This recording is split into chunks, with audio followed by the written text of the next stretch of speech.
Bien, bonjour à toutes et à tous. Ravi d'être parmi vous aujourd'hui pour vous parler de cette thématique qui certainement vous tient beaucoup à cœur et qui est ravi aussi d'accueillir des professionnels hors éducation nationale pour travailler sur ces ponts entre l'éducation nationale et l'ensemble des acteurs de l'éducation de la petite enfance.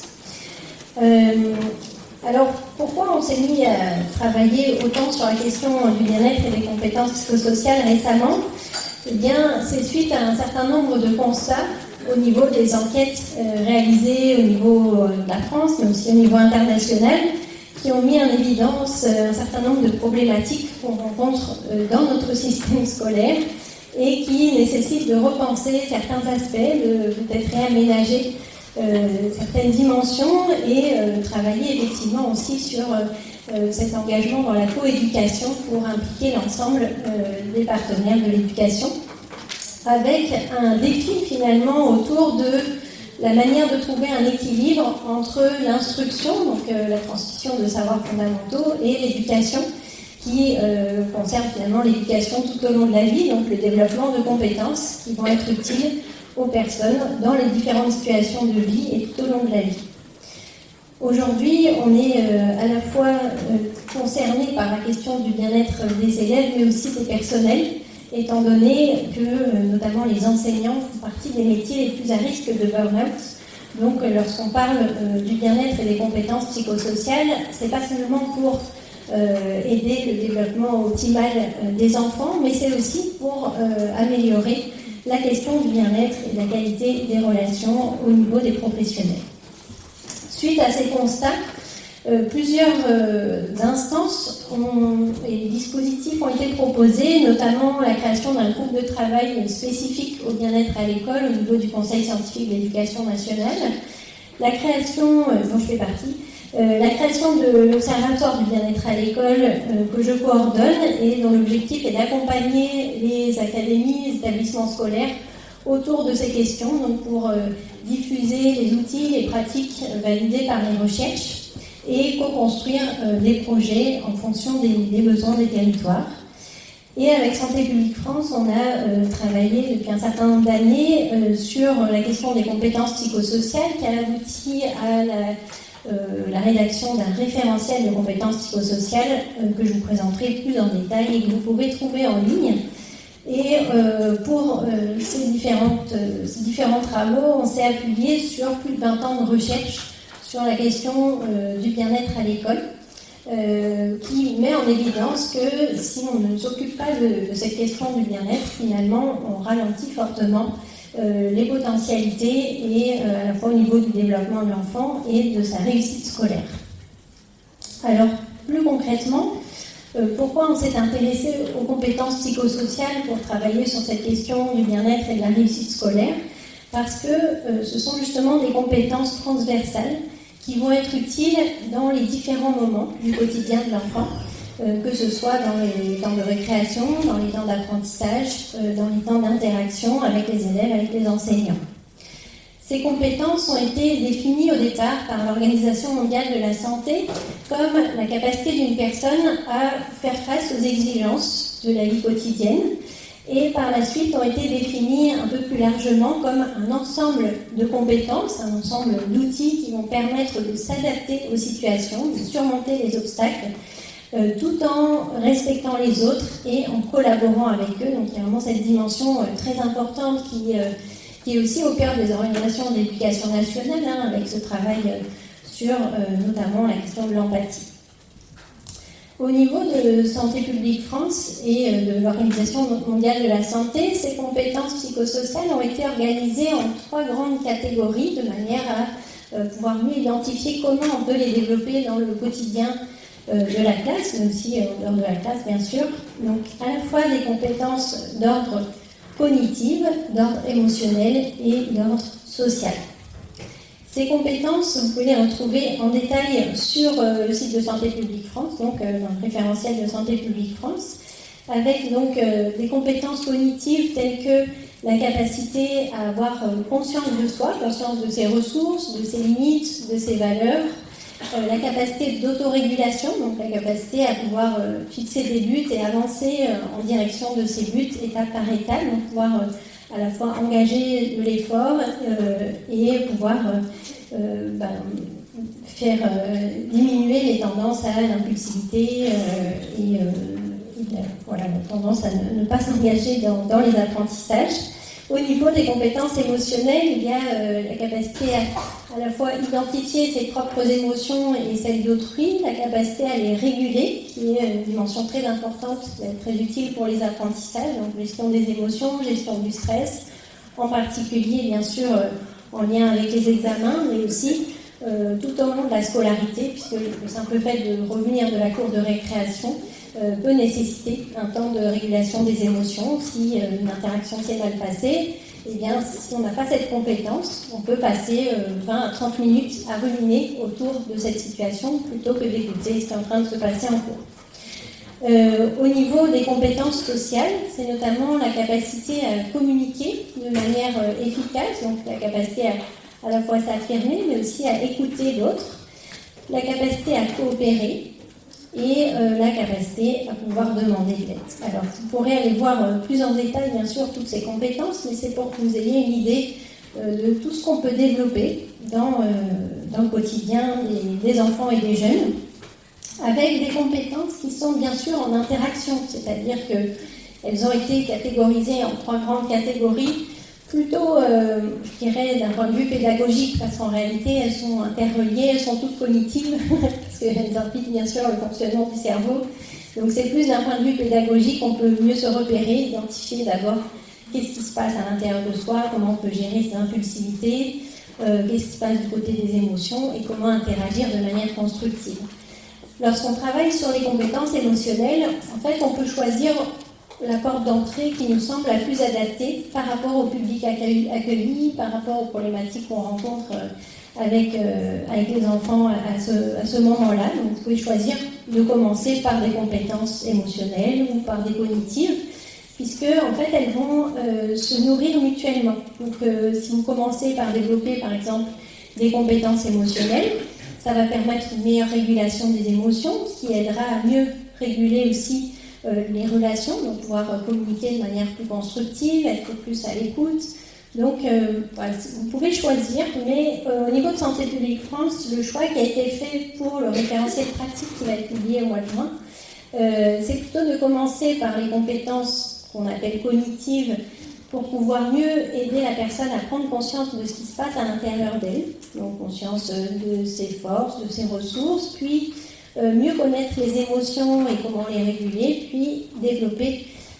des capacités à mieux communiquer avec les autres et agir de manière constructive.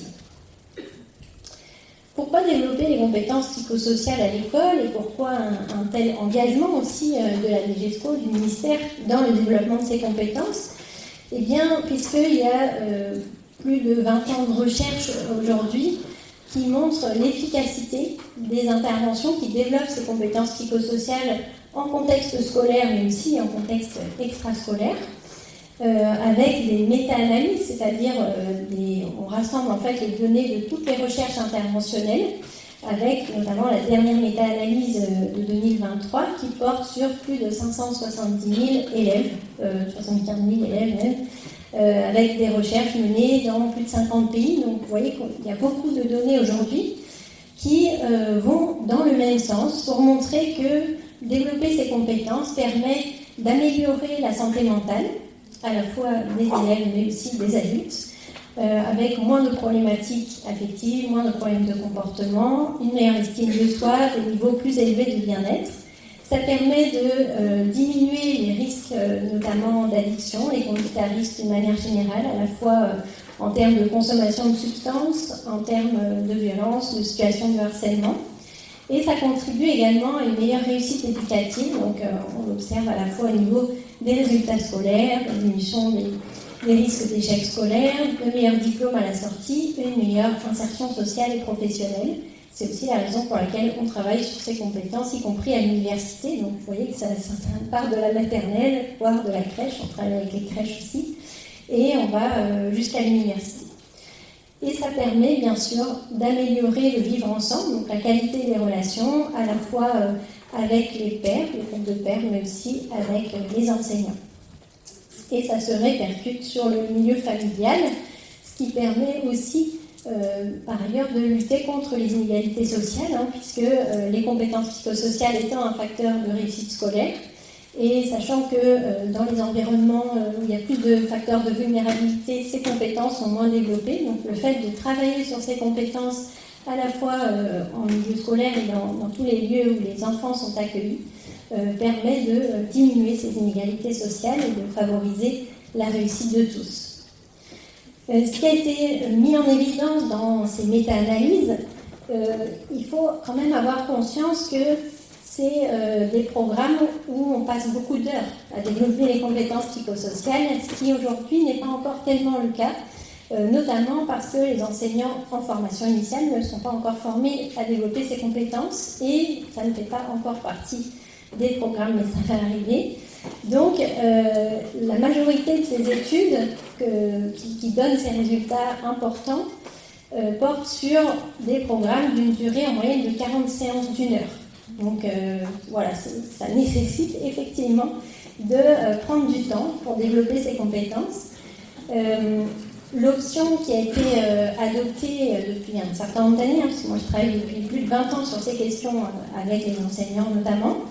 c'est de travailler sur l'intégration du développement de ces compétences dans le quotidien de la classe, notamment dans les situations de gestion de classe. Donc pas forcément avoir des séquences dédiées, ce qui est quand même plus facile en école maternelle que par la suite, mais de vraiment, quand il y a une situation problématique, on peut travailler sur la base d'outils de compétences psychosociales pour le résoudre, et aussi dans les séquences pédagogiques elles-mêmes, être beaucoup plus sur des modalités pédagogiques de coopération, donc le travail collaboratif, ce que vous faites aussi davantage en maternelle, mais on s'aperçoit qu'il y a encore beaucoup cette culture dans le système scolaire français d'un travail individualisé dans le but de pouvoir mieux suivre la progression de chacun et être sûr que chaque élève a acquis les mêmes compétences au même âge. Donc on valorise beaucoup moins finalement le travail collaboratif. Donc ce qu'on essaye de faire aujourd'hui, c'est un peu de réorienter la tendance vers beaucoup plus de travail collaboratif parce que notamment ça va bénéficier encore plus à ceux qui ont le plus de difficultés à s'engager dans les apprentissages, puisque c'est le premier facteur de motivation, c'est la relation à l'autre. Donc c'est beaucoup plus facile de se mettre à travailler à plusieurs sur l'apprentissage de la lecture par exemple, plutôt que de se retrouver tout seul avec sa feuille. Donc voilà, ça fait partie de ces perspectives qui pourraient permettre de développer les compétences psychosociales dès le plus jeune âge et en intégrant davantage dans la pédagogie au quotidien. Il faut savoir que ces effets sont maintenus dans la durée, donc c'est un investissement qu'on fait, effectivement, ça prend du temps, ça demande de la formation, mais c'est un investissement qu'on va retrouver, qui va avoir des effets durables à la fois au cours de la scolarité, mais aussi par la suite dans la vie des personnes concernées. C'est la raison pour laquelle un ensemble de ministères ont signé en août 2022 une instruction interministérielle s'engageant à développer les compétences psychosociales dans tous les secteurs qui concernent la petite enfance, la jeunesse, la PJ, etc., l'éducation nationale bien sûr, pour pouvoir permettre d'ici 13 ans maintenant, que tous les enfants qui naissent en France bénéficient d'un environnement dans lequel ils vont pouvoir développer ces compétences qui leur seront utiles tout au long de la vie. Alors, puisqu'on est spécifiquement dans le contexte de l'éducation nationale aujourd'hui, il m'a semblé intéressant aussi de pouvoir faire plus de liens entre l'utilité de développer ces compétences psychosociales et la question des apprentissages, parce que un des freins au développement de ces formations, notamment en formation initiale, mais aussi en formation continue, c'est le fait de considérer que finalement, en prenant du temps pour développer ces compétences, on perd du temps sur autre chose. Donc, du coup, finalement, ça rentre en concurrence avec la transmission et l'apprentissage de savoirs fondamentaux. Or, ce que montrent les recherches aujourd'hui, c'est qu'au contraire,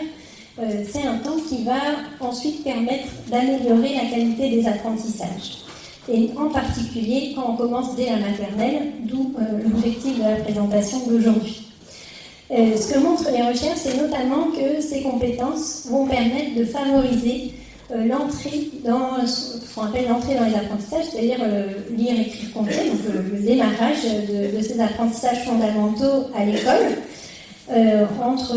2 et 6 ans, avec des effets qu'on retrouve ensuite sur les résultats scolaires en école élémentaire. Ça favorise également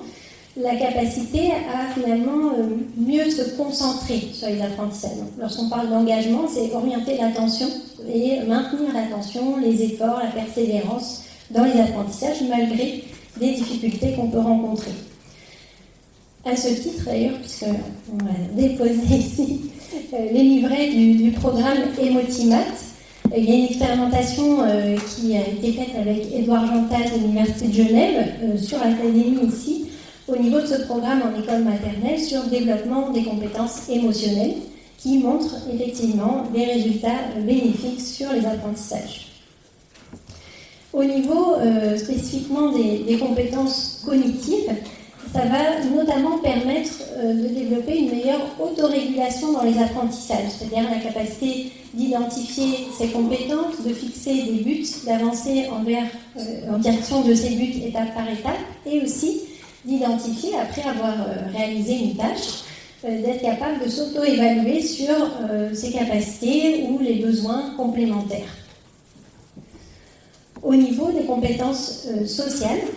alors bien sûr, par ailleurs, les travaux sur l'apprentissage collaboratif ont mis en évidence que cet apprentissage collaboratif va être très pertinent pour augmenter la motivation de l'apprentissage, la réussite scolaire. Mais ce que montrent aussi ces recherches, c'est que lorsqu'on a réalisé des séquences pédagogiques au préalable sur des compétences sociales, comment écouter l'autre, comment exprimer son point de vue sans blesser l'autre, etc., ce travail collaboratif dans les séquences pédagogiques va être encore plus efficace. Donc ça se nourrit mutuellement. On peut prévoir des temps que vous pouvez trouver d'ailleurs dans le kit empathie de la DGESCO, des temps spécifiques sur l'apprentissage de l'écoute et de la communication. Et ça va favoriser ce travail collaboratif dans le quotidien de la classe.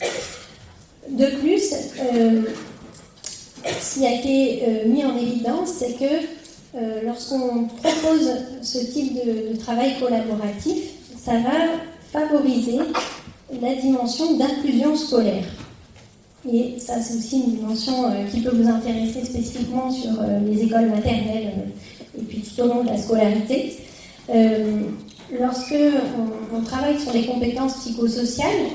on peut effectivement travailler de manière différente selon les publics, mais ce qui a été mis en évidence, c'est que les publics avec besoins éducatifs particuliers ont souvent, ces compétences-là sont souvent moins développées, ont encore plus besoin finalement de travailler sur ces compétences. Et lorsqu'on travaille sur ces compétences avec l'ensemble de la classe, donc ces élèves à besoins éducatifs particuliers et les autres élèves, ça favorise finalement une représentation plus positive des uns et des autres et donc des interactions plus constructives et finalement une meilleure inclusion scolaire. Par ailleurs, ce qui a été mis en évidence, c'est que lorsqu'on travaille avec les élèves à besoins éducatifs particuliers sur le développement de ces compétences, ça va notamment favoriser la qualité des interactions, la qualité des apprentissages, même avec des problématiques de type TSA, donc trouble du spectre de l'autisme. Alors, concrètement, comment développer ces compétences psychosociales dès l'école maternelle? Je vous l'ai dit, il existe des programmes validés, des programmes manualisés, donc vous pouvez trouver toutes ces ressources, notamment en ligne, et vous aurez donc normalement à partir du mois de juin le référentiel pratique qui sera proposé sur le site de Santé publique France gratuitement pour tous les professionnels en position d'éducation, pour pouvoir aussi vous-même finalement vous approprier un peu mieux ces compétences pour pouvoir mieux les développer avec les enfants, avec les élèves, avec les enfants que vous accueillez dans les différentes structures. Je vous ai mis donc ici un exemple pour l'instant d'un ouvrage qu'on avait écrit avec des collègues de Santé publique France avant que ce travail soit vraiment engagé au niveau national pour rendre accessibles tous ces outils. On peut donc décider soit de travailler spécifiquement sur chaque compétence avec des séquences dédiées. On peut soit, et c'est complémentaire, hein, c'est pas l'un de l'autre d'ailleurs, on peut aussi travailler sur l'intégration du développement de ces compétences dans le quotidien de la classe, avec, voilà, dans la façon de réaliser la gestion de classe notamment, aussi avec des projets, une pédagogie de projet qui mobilise beaucoup plus aussi ce type de compétences. Et on peut aussi travailler sur ce qu'on appelle les contextes favorables au développement des compétences psychosociales. J'y reviendrai plus en détail. Donc, je vous ai mis ici quelques exemples de programmes validés pour les écoles maternelles, notamment le programme École des émotions. Vous pourrez certainement retrouver sur le site de la DGESCO ou sur Canopé ces conférences qu'on a faites dans le cadre du PNF, le Programme national de formation, autour de ces programmes. Donc l'école des émotions, ça a été un programme qui a été traduit et adapté d'un programme qui vient des États-Unis et qui porte notamment sur des ateliers autour de l'empathie, des émotions, de la communication,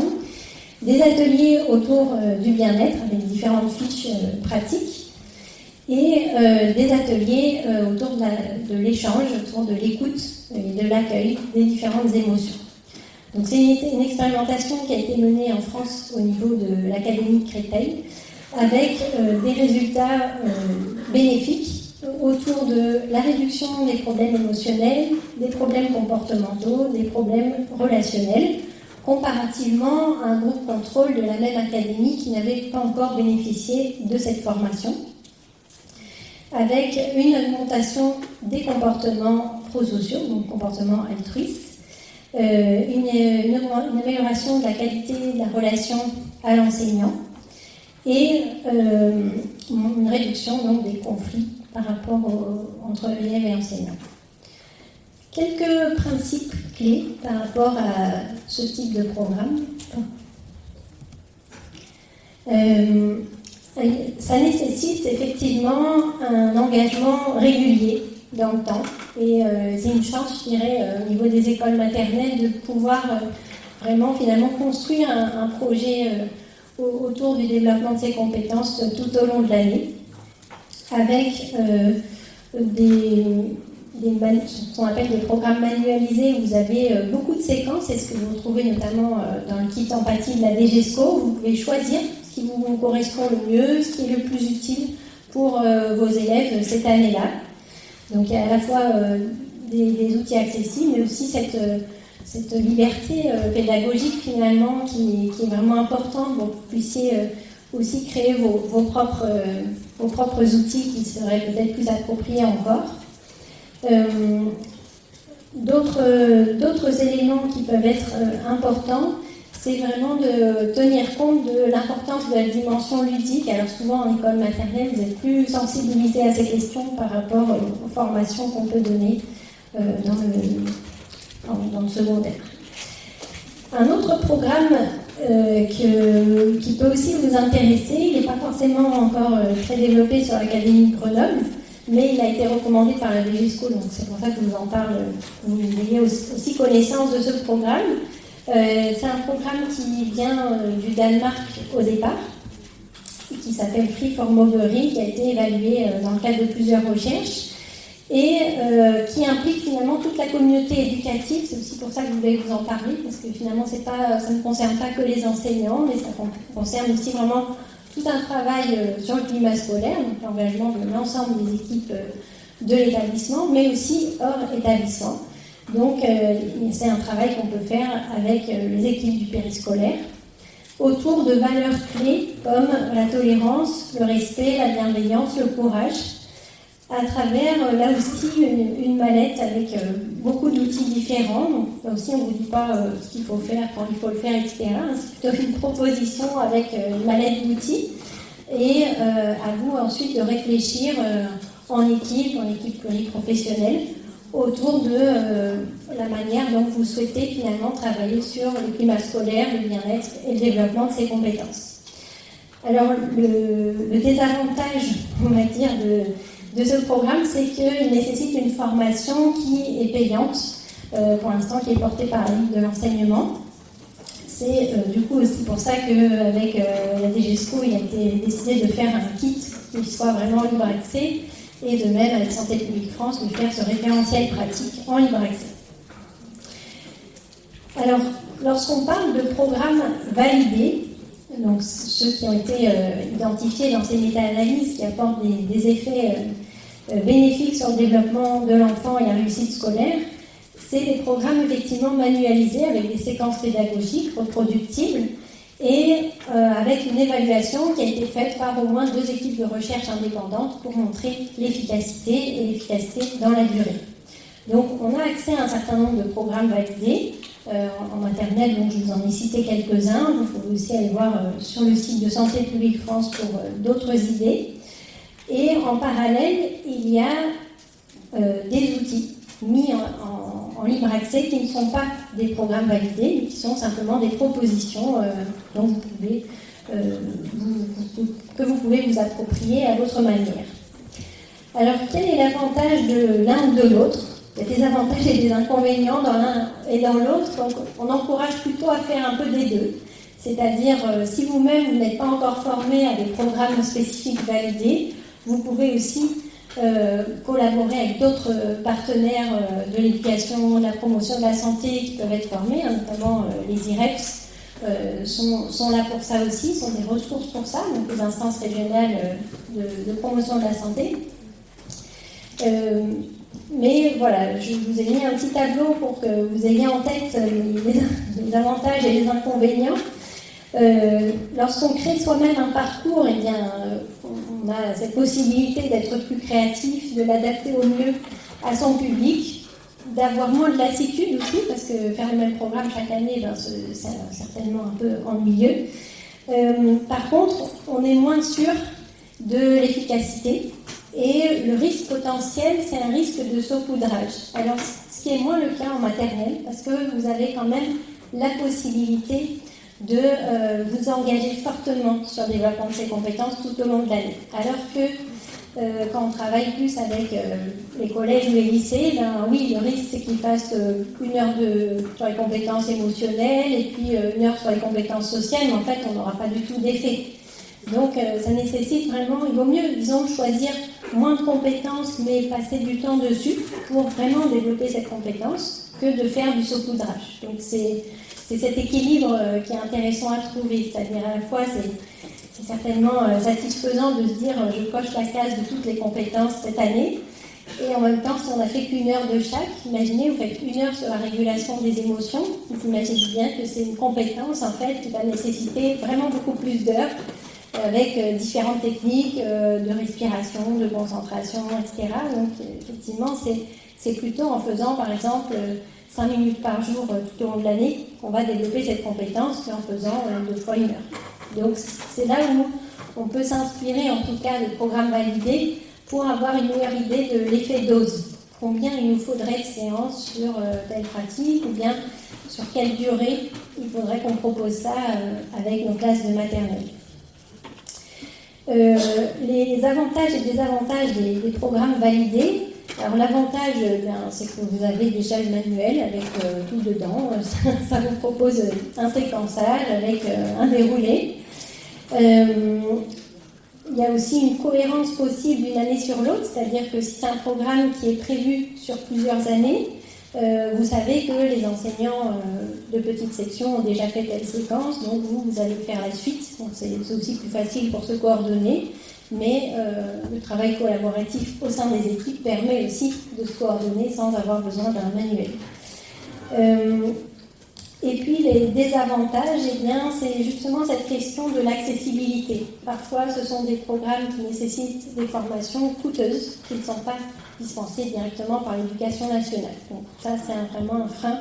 à ces programmes validés qu'on a pu contourner avec Santé publique France et la DGESCO, mais qui nécessitent des formations quand même. C'est-à-dire que, bien sûr, on a mis tous ces outils en libre accès, Mais moi, au niveau de l'Observatoire du bien-être à l'école, quand je suis contactée par les établissements pour les accompagner sur ces projets et qu'on me demande de venir observer dans les classes, eh bien, on voit tout à fait la différence entre les enseignants qui ont suivi une formation aux compétences psychosociales et ceux qui ont juste pris le kit empathie et expérimenté une séance. Donc, il y a vraiment, c'est pas forcément des formations longues, mais c'est un peu un changement de posture quand même entre la posture qu'on a l'habitude d'adopter en tant qu'enseignant, où on va transmettre davantage des savoirs, des compétences, et la posture dans les compétences psychosociales, on va aider l'enfant à essayer de prendre conscience de ce qui se passe à l'intérieur de lui, et nous, on ne sait pas à sa place. Donc on n'a pas la réponse, on n'a pas de réponse à apporter, on n'a pas de méthode à lui apprendre. Donc c'est une posture plus de type socratique, où on va essayer de faire émerger une conscience à partir d'interactions. Donc c'est vraiment une autre pratique que ce qu'on a l'habitude de faire quand on apprend à lire, écrire, compter. Donc, on essaye de travailler là-dessus, à la fois avec le ministère, mais aussi avec les académies, pour que les formations aujourd'hui ne concernent pas que le second degré, hein, puisque depuis 10 ans, on forme essentiellement les enseignants du second degré. Et la difficulté, c'est comment trouver des temps dédiés pour la formation du premier degré. Et ce qui a été expérimenté récemment sur l'Académie de Versailles, c'est des formations en classe. C'est-à-dire qu'on intervient auprès des élèves avec les enseignants, avec les ATSEM, etc. en présence. Et donc on fait des débriefings spécifiques avec les enseignants et les ATSEM, mais il y a vraiment cette idée qu'on ne laisse pas du tout les élèves sans classe, on résout entre guillemets les problèmes du remplacement des enseignants dans les classes. Et on forme donc les enseignants sur site avec les élèves en même temps. Donc ça pourrait être une piste à voir ici au niveau de l'académie. Alors, donc une première façon de développer ces compétences, c'est avec des outils et des séquences dans le contexte de la classe. Et une deuxième façon de pouvoir développer ces compétences, c'est à travers les modalités pédagogiques et la posture professionnelle de l'adulte, puisque les enfants apprennent d'abord par imitation. Donc ils vont apprendre aussi beaucoup en observant comment les adultes interagissent, comment ils règlent les situations de conflit. Et donc le fait de développer nos propres compétences psychosociales en tant qu'adultes va contribuer au développement des compétences psychosociales des enfants également. Donc dans la suite des travaux de Bandura que vous connaissez certainement. D'autre part, au niveau des modalités pédagogiques, il y a de plus en plus de travaux, alors notamment vous avez peut-être déjà entendu parler de Sylvain Connac et de Céline Bux, qui ont beaucoup travaillé sur des séquences pédagogiques coopératives qui peuvent être vraiment faciles à intégrer dans le quotidien de la classe, avec notamment des mini-structures coopératives qui prennent juste quelques minutes, c'est-à-dire par exemple quand on va proposer un exercice aux élèves, plutôt que de leur dire chacun regarde sa feuille et essaye de déchiffrer ce qui est écrit dessus, ben en fait l'idée c'est de se mettre à plusieurs et ça va diminuer le stress en particulier de ceux qui ont le plus de difficultés à rentrer dans la lecture ou l'écriture. Toujours dans cette question de l'environnement favorable aux apprentissages, ce qui a été mis en évidence dans les recherches en éducation, c'est l'importance de proposer un contexte qui va répondre à ce qu'on appelle les besoins psychologiques fondamentaux, c'est-à-dire le besoin d'autonomie d'une part, c'est le fait de se sentir acteur de ses apprentissages, de pouvoir donc faire des choix, des propositions, prendre des initiatives. Et ça, c'est une dimension qui souvent n'est pas suffisamment développée, puisqu'on va avoir tendance à proposer beaucoup, à être toujours force de proposition et à plutôt essayer de cadrer tous les comportements. Donc il y a peu de place finalement à l'autonomie, alors, plus en matériel bien sûr que par la suite, mais c'est une dimension à prendre en compte qui favorise l'engagement dans les apprentissages et le développement de compétences psychosociales, comme la capacité à prendre conscience de soi, à communiquer de manière efficace. Deuxième besoin, c'est le besoin de compétences, le fait de se sentir à même de réaliser les tâches qui nous sont proposées. Donc, typiquement, dans le quotidien de la classe, l'idée c'est de travailler beaucoup plus sur ce qu'on appelle le renforcement positif, c'est-à-dire identifier les comportements constructifs de l'élève, les moments où il a pu se concentrer sur son travail, les moments où il a pu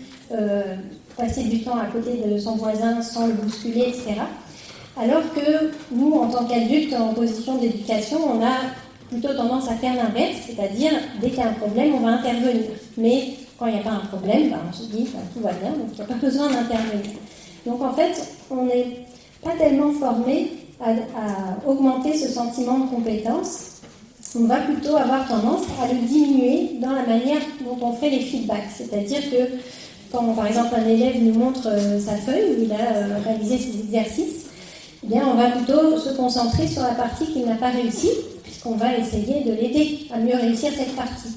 Et on se dit, le reste il a compris, donc pas la peine de revenir dessus. Mais en fait, tous ces moments sont des occasions où on pourrait l'aider à renforcer le sentiment de compétence. Alors que si on passe du temps juste sur la partie où il n'a pas réussi, il se dit, en fait,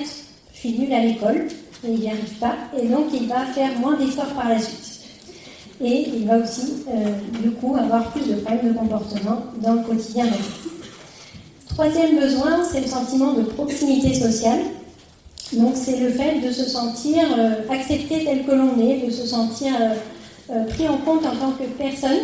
et pas seulement en tant qu'élève qui vient avec des affaires de classe et qui fait juste les exercices en cours. En fait, l'idée est vraiment de prendre en compte la personne dans sa globalité, avec toute sa vie aussi, s'intéresser à ce qu'ils ont fait le week-end, s'intéresser à leurs passions, etc. Donc ça, c'est la dimension qui va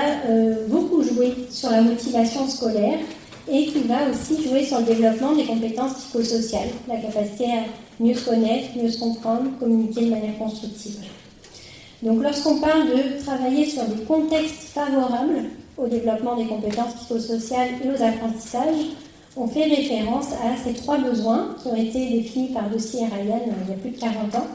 et qui montrent une efficacité en termes d'augmentation de la motivation et de réduction des problèmes de comportement en classe. Alors, par rapport au développement de ce type de contexte favorable aux apprentissages, on a fait plusieurs années d'expérimentation de ce programme sur l'académie. Donc certains sont peut-être formés au programme ProMod, promouvoir la motivation et le bien-être à l'école, où l'idée c'était de présenter donc ces trois besoins, comment on peut mieux y répondre dans le contexte de la classe, et ensuite proposer aux enseignants de travailler par équipe pour réfléchir à comment, dans le quotidien, avec leur classe, ils peuvent mieux répondre à ces trois besoins. Et ce qu'on a pu mettre en évidence, c'est qu'avec 2 jours et demi de formation, 2 fois une journée et puis une demi-journée à distance de formation avec les enseignants, ça leur permettait aussi de développer leurs propres compétences psychosociales. C'est-à-dire qu'on leur donne des outils à utiliser avec leurs élèves, mais finalement ils les utilisent aussi, ils les expérimentent pour eux-mêmes, pour voir si c'est efficace. Donc ça augmente notamment la capacité à réguler les émotions, et ça leur permet effectivement de changer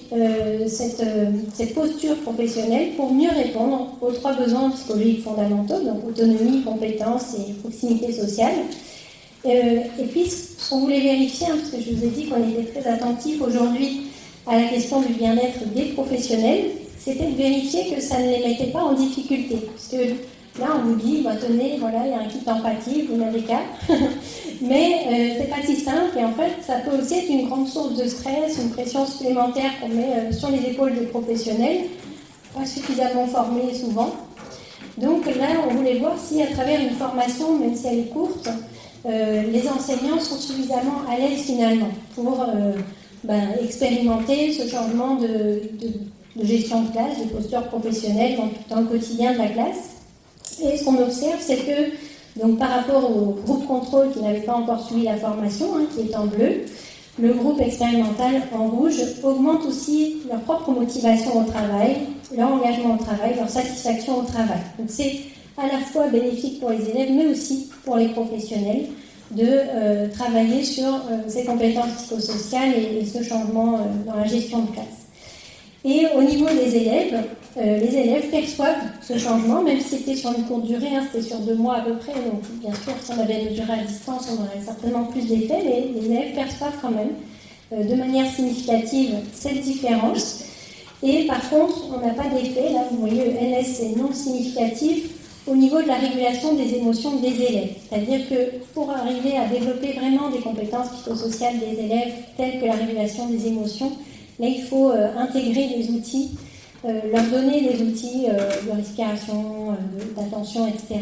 qu'ils vont pouvoir utiliser régulièrement. Donc là, on n'avait pas assez de recul pour avoir ce type d'effet.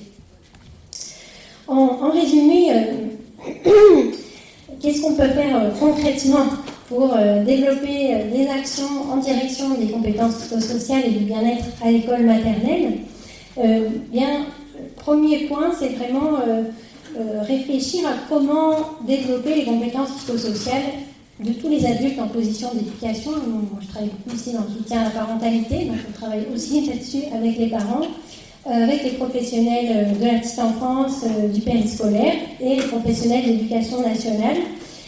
Et étant donné que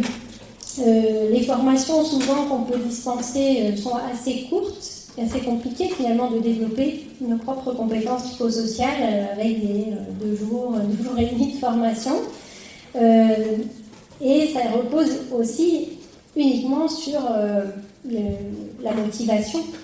des personnels, c'est-à-dire si on n'est pas intéressé par les compétences psychosociales et si on n'a pas spécialement un intérêt à développer nos propres compétences psychosociales, effectivement,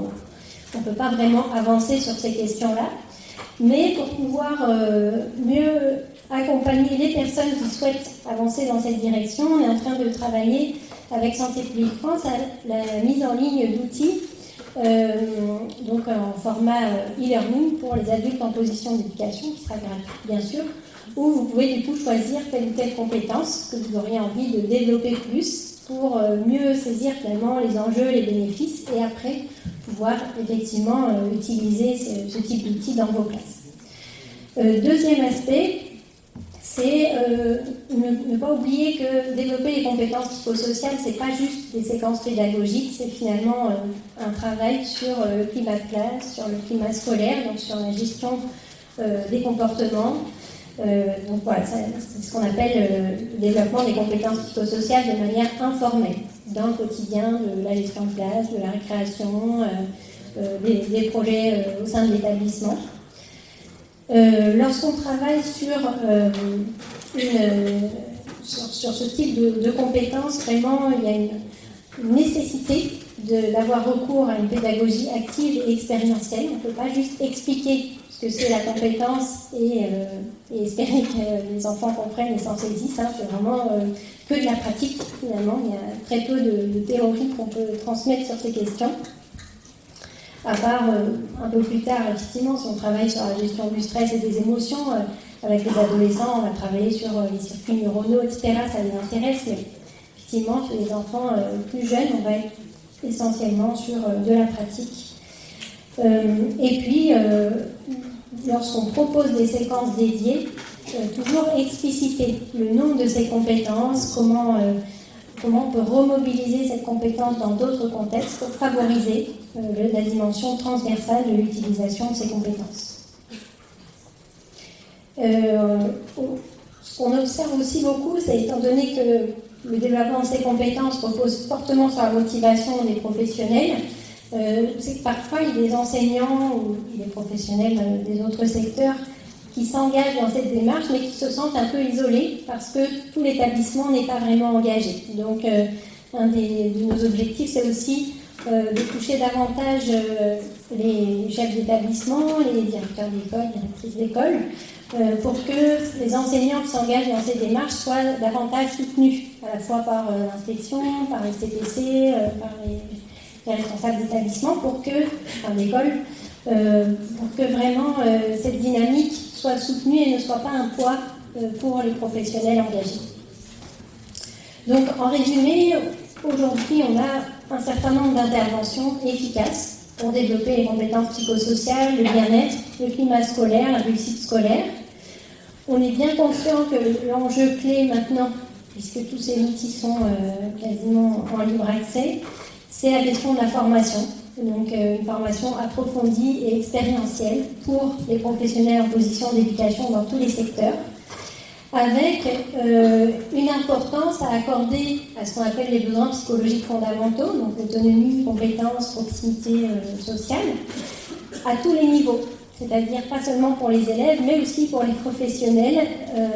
en lien avec leur hiérarchie, en lien avec leurs collaborateurs,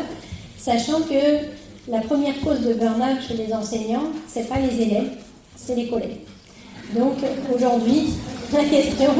c'est comment on va travailler sur ce soutien, développer une culture de soutien dans ces différents secteurs. Je vous remercie de votre attention.